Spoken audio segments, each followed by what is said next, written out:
with Rikshay Kodesh and the Slavos excitement, and a Hodah to the Borei Olam that he brought us to be able to explain the Sfarim HaKadoshim and gives us incredible Yidden to speak to. It's such a schus to be able to share Torah, to share Musar, to share Sefer like Mesilas Yesharim with people, and I'm full of Akar Satov for the opportunity. So let's begin. Hakdamas Harav Machaber. You have to see Hakdamas sometimes. You have to see an introduction. People will jump over introductions. No, not a good idea. Let's see the introduction.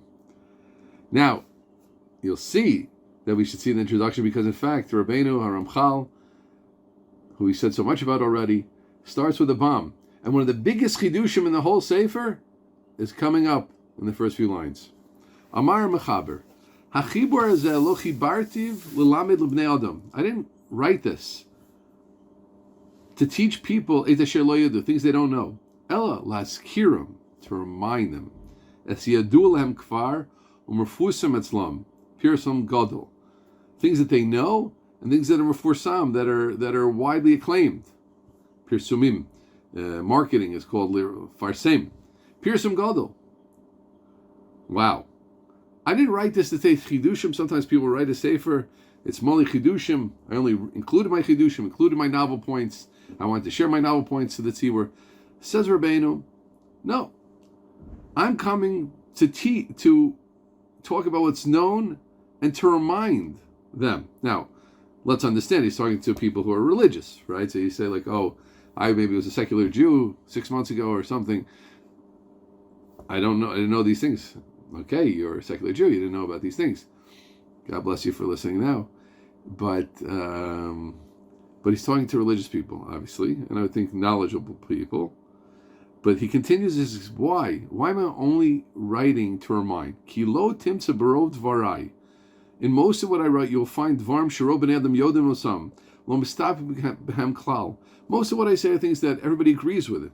Ella shekafir rov pirsumam, according to how widely they're known, ukenegem mashimitam gluya lekol, and opposite or in parallel to in words with their truth is known to everyone. Kach ha'elam mehem matziv ma'od v'ashicha rabba. So too, the ha'elam is the lack of knowledge of them, is matziv ma'od is very found v'ashicha rabba, and the forgetfulness is much. So he says dvarim brurim here, that my point here is the way someone would write about a likud or something, that I'm just writing. There are good ideas out there that we all know mostly. I have a few chidushim, but most of this is known. And I'm just coming to remind everybody because there are things that we need to remind ourselves of. I said this is one of the biggest chidushim in the whole Sefer. In fact, it is, because it's hard to understand. Because there's so many chidushim in the Mesilas Yesharim. Every page is full of it. We've mentioned already, Rabbi Salanter said he couldn't write one page of Mesilas Yesharim. He could write Chuvas Noda B'Yehuda, but he couldn't write one page of Mesilas Yesharim. What does Rabbeinu mean that there aren't chidushim here? The idea that he's also mentioning ideas which are well known, Abbas Hashem, Yiras Hashem, etc. The ideas we'll talk about, being into Avodas Hashem, etc. For sure, but there are no chidushim. This is one of the hardest lines. In fact, there's a sefer which I won't mention right now. You'll see why.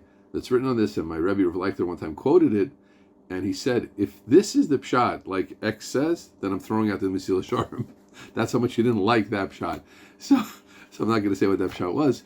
But it's very difficult. And the truth is, friends, I don't have a good answer now, which is a bad way to start a shir, right? But in a certain way, it's good because it means I'm being honest with you.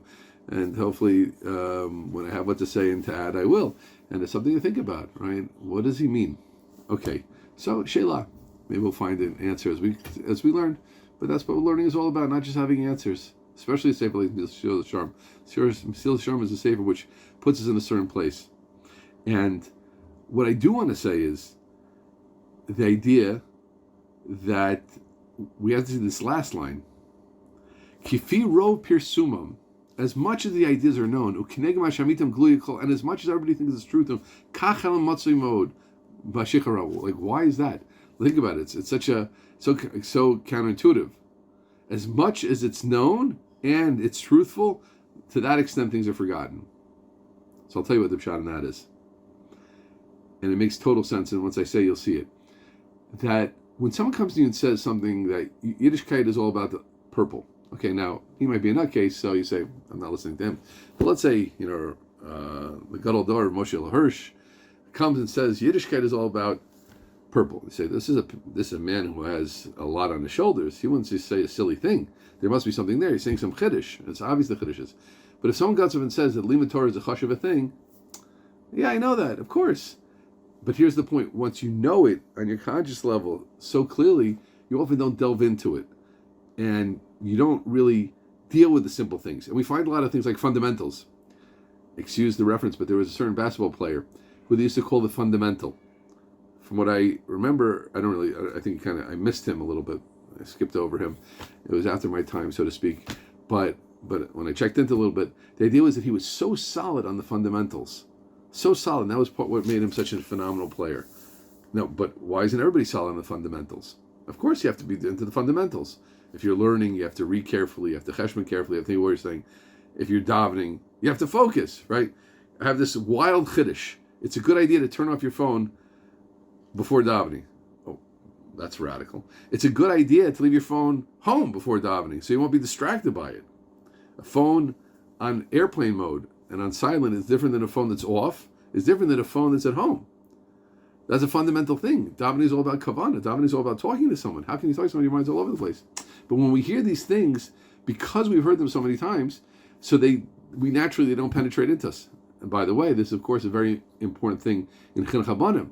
You have to, if you're like the expression I think is talking heads. So often parents become to their children talking heads because you're saying the same messages, which maybe they're hearing at school already, and you're just reinforcing them. So on the one hand, you have to reinforce what the child learns in school, but tavinu, understand that very often the way you reinforce what the child hears in school is by saying it in a different way, or waiting for a different hizdamnut, or maybe don't say it at the Shabbos table. Say it to your children as they're falling asleep. What a wonderful time to connect and share wonderful ideas. But I heard on a share that the Shabbos table it depends.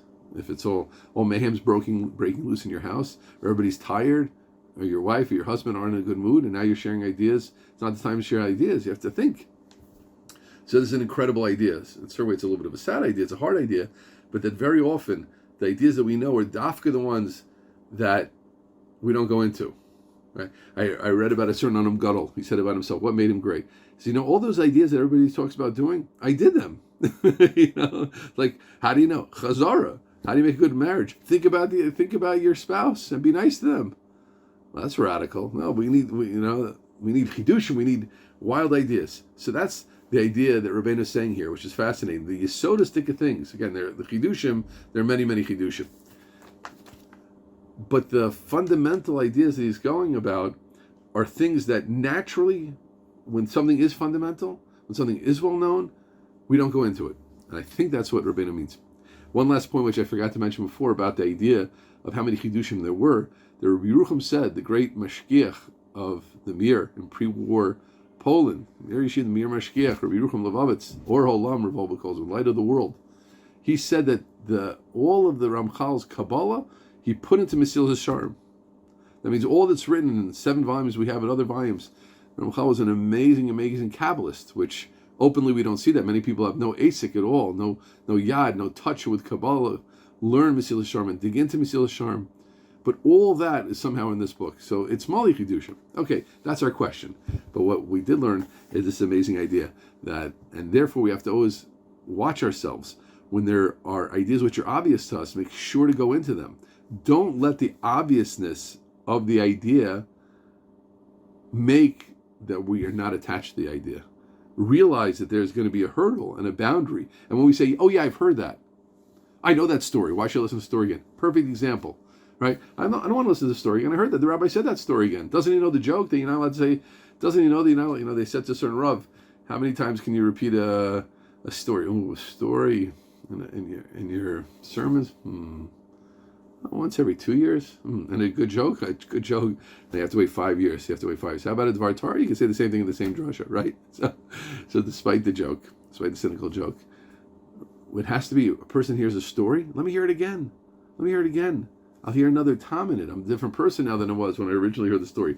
I'm a different person when I thought about the idea of Yerushalayim, when I thought about the idea of Talmud Torah K'nei Klum, when I thought about the idea of Ahavas Yisrael. So as ourselves. It's in closing on this idea, it's ourselves as ourselves as students and ourselves as educators. As students, we have to make sure not to fall into this mistake that because an idea we're hearing from Svarim, from a Rav, from a Rebbe, from a Rebbitzin, because we're used to the idea, don't turn off the second you hear it. And Adar would go into it, think about it openly. But as educators, and every parent is an educator, as educators, we have to realize that are we coming across to our kids in new ways that will be interesting to them, or are we just talking heads, saying the same ideas which they're already tired of? Okay, let's continue. Al Kain, therefore, because of what we just said, Eina Toelis. Toelis is benefit.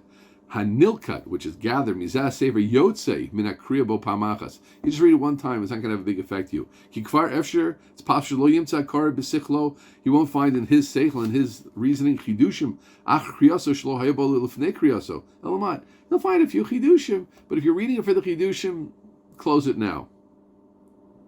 Aval Toelis, the benefit is Yetzei Min Achazor Alav Asmada, is by going over it and being masminid, hasmadim lashon tamid, by going over it all the time. Ki yiskru lo dvarim ha'ela, that will remind you, hanishkachim, hadvarim ha'ela shenishkachim, the other beteva, things that we naturally forget. V'yasim alibo, and he'll put onto himself chovato, his obligation. As that word obligation will come up a lot in the first parak, his obligation, asher hu mitalem menu, the obligation towards avodas Hashem, that he is mitalem, that he takes himself away from, that is hidden from him.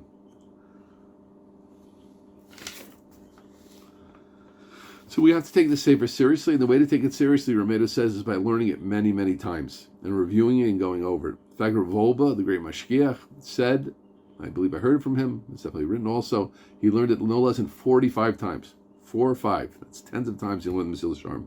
Rav Kook, Morna Raya, said that he had one in his pocket. I don't remember whether it was a full volume or a kit or something that had summary books, but he used to carry around. Rav Kook was a phenomenal Torah genius, but he carried around a small Mesilas Yesharim with himself. The girl used to chazer it all the time. So, and I emphasize this point, especially when you're listening, those who are just listening, maybe already reading inside. I hope everybody is reading inside. I hope everybody's gotten a sefer, etc. But especially if you're not learning it inside, and especially if you're just tuning in, that's fine. So maybe listen to the podcast again, listen to the video again, read the sefer again. Someone who can learn it once a month, once a year. Please don't end your Mesilas Yesharim experience together with my voice. Let the words of the Ramchal echo for you for your whole lives, and if you do that, I can guarantee your life will be changed.